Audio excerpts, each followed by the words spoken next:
go. All right, guys, Elimination Chamber is in the books for 2025. Mind-blowing show, Mind-blowing. Ray, man. How are you? Absolutely. Welcome on in. I'm fantastic, brother. How are you? Great. Wow. Wow. Where do we even start? Okay, I'm gonna Start kick the this show. off because I think we're only gonna get more hyped up as the episode goes along. Yep. The last segment I think will leave for its own episode alone. So let's just start off. Let's just start off real quickly. Tiffany Stratton, Trish have them teamed up to go against Nia Jax and Candice LeRae. So I just want to say real quickly right now, Candice LeRae, we got to give her props. Yep. She did come in a couple of months ago with Nia Jax. Didn't really understand how the two were going to tie in. But slowly but surely over time, Candice LeRae is proving that she is a top-tier superstar, competitor, whatever you want to call her. She is right now at the present moment, March, early 2025 that we're in, the speed champion. So we know that she can go. Now she's stepping into the ring with the legend, Trish, and an old champion and a new champion, Tiffany Stratton. Props to her. Absolutely great. Go on for the match. You take us away on the match there, Sharpy. I thought the match was sort of put together really quickly at the end. I thought they were only going to have a 3-match card plus the main segment, but they threw it in late after SmackDown a couple of days ago. Would I have preferred to see like a title match or something? Probably, but sure. If we had to get it out, I mean, Trish is the hometown hero. But they didn't really react for her the way I thought they were going to. I don't know. It just felt quick, and I think it felt quick for everybody. So I'll just give the match a 5 out of 10. It was just there because it just kind of had to be, I guess, because Trish is the hometown hero. But I totally 100% agree. I think it did get slapped together really, really quickly. Trish is the hometown hero, so I think WWE were expecting a little bit more of a pop out of the audience. I'm not going to say it was one of the best audiences we ever had. France is a very big margin that everyone needs to try to get up to. Still a good match, still quite clean. At the end there, Tiffy's doing her little backflip and gets Trish out of the way. So as she jumps over and finishes the match off. So good match, but I totally agree with you.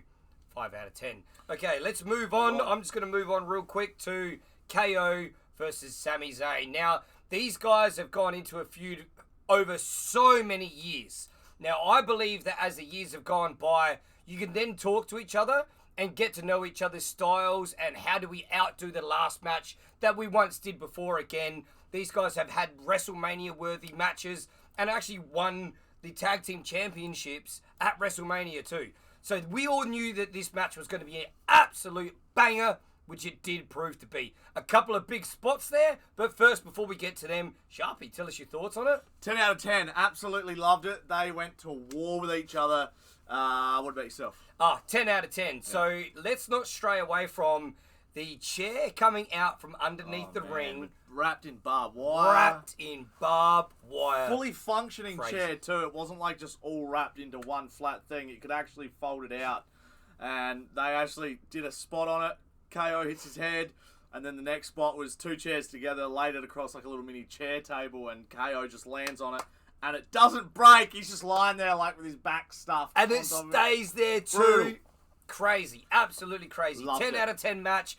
Now let's not stray away from something that happened at the end there. We do know the return of Randy Orton. Yes. Randy Orton did come out and he was lining himself up for the punt kick. Oh, I wanted it so KO, bad. and we all wanted it to happen. Randy Orton slowly backing up, just about to run up, and all the security do run in and stop him at the last second. Yep. The whole crowd, boo, Yeah. was one of the more louder moments, not the loudest moment, but one of the more louder moments of the match.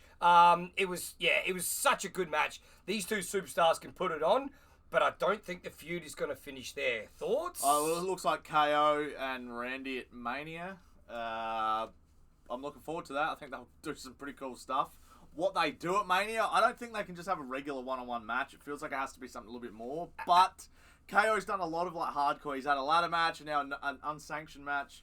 Do you maybe just go back to a normal match? I don't know. It'll just feel No, weird. you don't. No, you do not. No. So, I don't know. What do? Do they do like an I Quit match or something? Well, this is hard now because now that we know that Randy's involved and he's after KO, so then does Randy get involved with going after Sammy as well? Because we all do want to see a triple threat match at WrestleMania. Guys, very, very early March 2025 that we're in right now. So we still have a fair bit of time before Mania, so who knows what's going to happen. But a triple threat between the three of them, I would love to see. Well, I wouldn't and say just no. be a normal... every plain sort of match, that's not something I want to see. Yeah. I want to see something involved there, which is just going to entertain us that little bit more. Whether Randy Orton can go that next level, I'm not too sure. But then again, it's Randy Orton. He never disappoints. No, he doesn't. No, he does very not. Good. The Women's Elimination Chamber match, what did you rate it out of 10? So I'm just going to say straight away it was an 8. Okay. And the reason why I'm going to say it's an 8, actually, I'll hold on that. What did you rate it, Sharpy? I gave it an 8.5 because of the way it started. I love the way it started. I love the storytelling elements of it as well, with like Belair not being able to do anything to help Naomi, being stuck in the pod. And sold that so well. The emotion from her that when she was in the pod just trying to or wanting to get out to help Naomi. Fantastic. And just the swerve. You're thinking that she's coming out to get on to Liv and then turns and hits Naomi. And it was literally a swerve too. So Jade's come out to the ring. We all knew that Liv and Raquel did take out Jade and really hurt Jade. So Jade's been out for a few months. When she's been out for a few months, Naomi has then said to Bianca Belair, I'll step in and have had the World Tag Team Championships underneath their belts, or on their belt, I should say. So as Jade's come out, she's gone straight for Liv, and at the very last second, boom, gone to Naomi and flattened her. Naomi sold it so well. Yeah. Like, Naomi was throwing her face against turnbuckles, was throwing her face against the side of the cage, and on the plexiglass too. It was really a banger. It took it back quite quickly of like, whoa, this is crazy, straight away. Loved it. Yep. Absolutely loved it. Loved it. What did you think of Bianca winning? I thought it kind of surprised me because I honestly thought Bliss was going to win. Yes, and she was the favourite. Because we haven't seen Bliss versus Rhea. From my memory, I haven't seen it. But we also haven't seen Belair versus Ripley, so I don't mind. It's a fresh matchup. That's all I wanted. I love Liv, but I didn't want to see her win. Now, we have seen Belair versus Rhea in early NXT days, because remember, they did start off in NXT, but they were very, very young women that were going up against each other. Still put on bangers and matches, but at the same time, it was so long ago. Yeah, they got way more experience now, and they're ready to explode. Their character, their knowledge of what they're doing in the ring, their development, thank you very much, is huge. So a match that they had back at NXT is going to be down here compared to WrestleMania worthy. Oh, it's going to be absolutely incredible. Now, I just want to touch on real quickly too is Roxanne Perez. Now, I know little old Roxanne Perez. I am an NXT man, and I'll definitely say that I have not been a fan of Roxanne Perez for a long, long time. I am now starting to get swerved around, and I'm starting to be a very big fan of Roxanne Perez. Her Royal Rumble attendance and her Royal Rumble time that she was in the ring, she's just proving to all the haters out there, yes, myself included, because I was a hater, that she is main card, main event worthy. I did really like seeing Roxanne Perez and Bliss and Liv go against each other, because these women aren't that far off in height. So I do want to see a Bliss versus Roxanne Perez, because I believe that I am very much so over Roxanne Perez and Bayley. It's been done. Bayley's gone over to NXT. She's done what she needs to do. So I don't want to take anything away from Roxanne Perez. And I'm going to say this to you right now, Sharpy. I am a Roxanne Perez fan. There we go. You knew you were going to get me at one stage, didn't you? I think Bliss versus Liv. That's my match that I'd like to see. Cool. Like you said, similar height. Both extremely good wrestlers for their height. Yes. They're just so good at what they're doing. Their character development's so good too. They could have some insanely good promos. Good promos. That's another one that I'd look forward to out of that. So good. Where Bayley goes out of this, I'm not sure. Yep. But it could be with Perez in a match as well. But I think Bayley's that talented, has been putting in so much work over the last couple of months. I think she did have a match in Monday Night Raw a match in NXT and a match on SmackDown. First person to do it. These are the type of people that are the workhorses of the company. Triple H, he loves these workhorses. He just gives them everything that they need to give. But in saying that, Bayley's resume is quite huge as well. So I could be wrong there. I think she's actually the first woman to do it. I think Dominic Mysterio. He did do that. Yeah, I didn't want to correct you because North American. That's right. If we're going to get onto Dom, we're going to be talking about him for a long time. That's so we're not. We're going to take that back right now. Dominic Mysterio, we do love you though. All right, the men's elimination chamber. Woo! Holy moly! 2012 me was extremely happy with that ending. Cena and Punk, the final two. But let's go from the start. We had Logan Paul, Drew McIntyre, Seth Rollins, CM Punk, John Cena, and Damian Priest. I'm going to cut in there real quick. Let's go elimination by elimination. Yeah. If you'll excuse me, guys, I have put down some notes. Well, Priest eliminated Drew to start the match. That he did. So that was Drew insane. McIntyre was the first person who got eliminated by a quick tie-up by Damian Priest.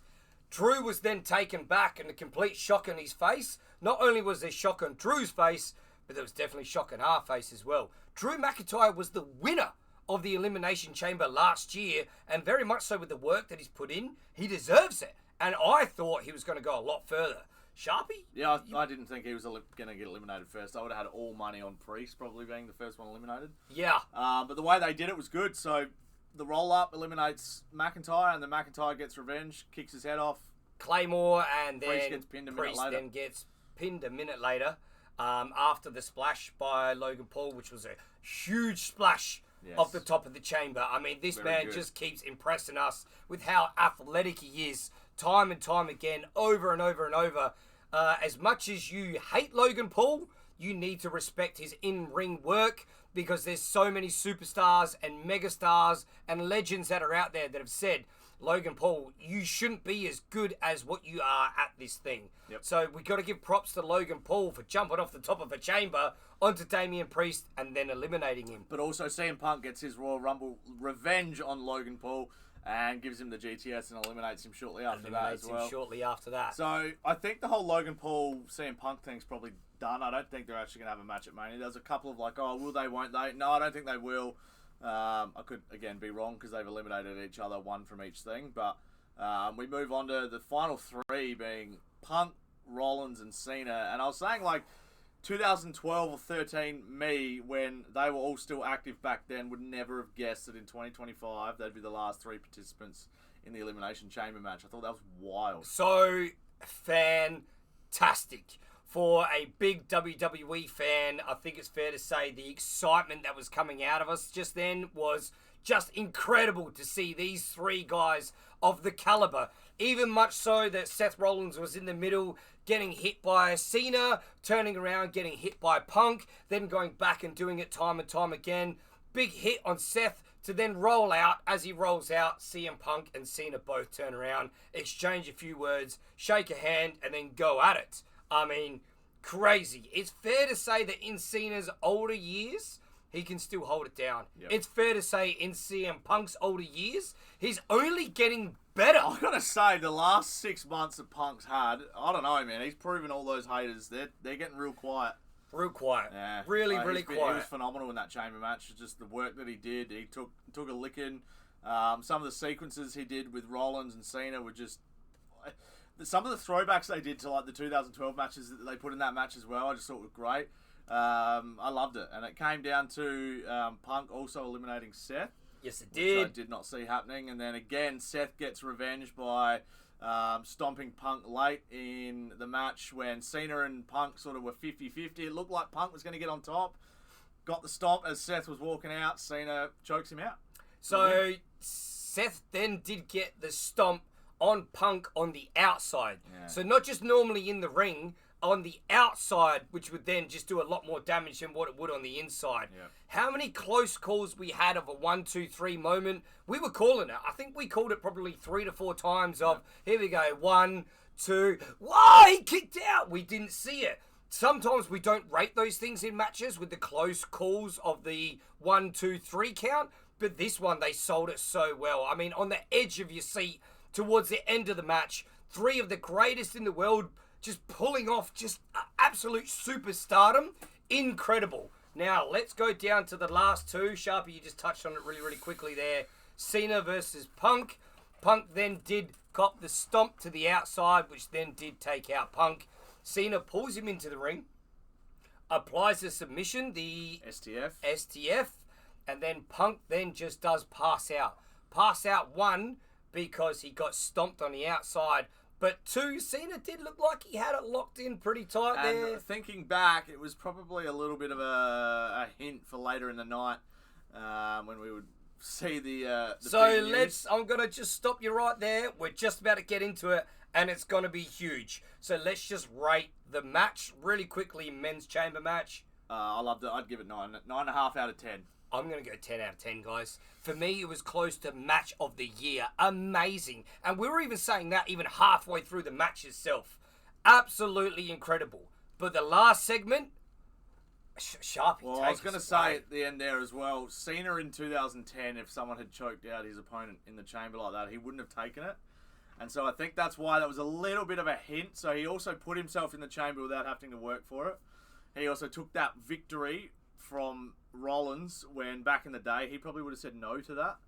So they're the 2 hints. Looking back now, we probably should have been able to guess that he was probably going to turn heel later in the night.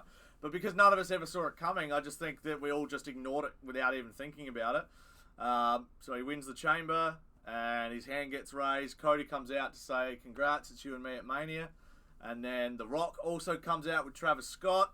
They walk down, and it all goes down from there. What did you think? I think we need to stop that. Just cut it here and do a whole video on it. I think we need to stop that there, guys. So we're going to post this one now, guys, and the next one will come out a couple of hours after this because we've got a lot to talk about. A lot to unfold, a lot to go through. I mean, it stopped the whole world. You know, absolutely crazy. So 23 years in the making, Cena's heel turn. Oh, insane, dude. Insane. Oh, all right, we got to get to the next episode. Let's end it here. So thank you for watching, guys. Make sure you hit that like and leave us a comment. What did you think of the show? Give us your ratings while we're doing ratings. Rating for the final segment. 20 out of 10. 20 out of 10 for me too. Loved it. The best WWE storytelling we've had in some time. Since last year, since the year before that, since the year before that. Just topping themselves more. All right, we got to get it. Everyone on this internet that criticises Triple H, go have a good hard look at yourself because that man knows how to cook. Oh, absolutely. All right, guys, thanks for watching. We'll see you guys in the next video. It's going to come out in a couple of hours. But for now, peace.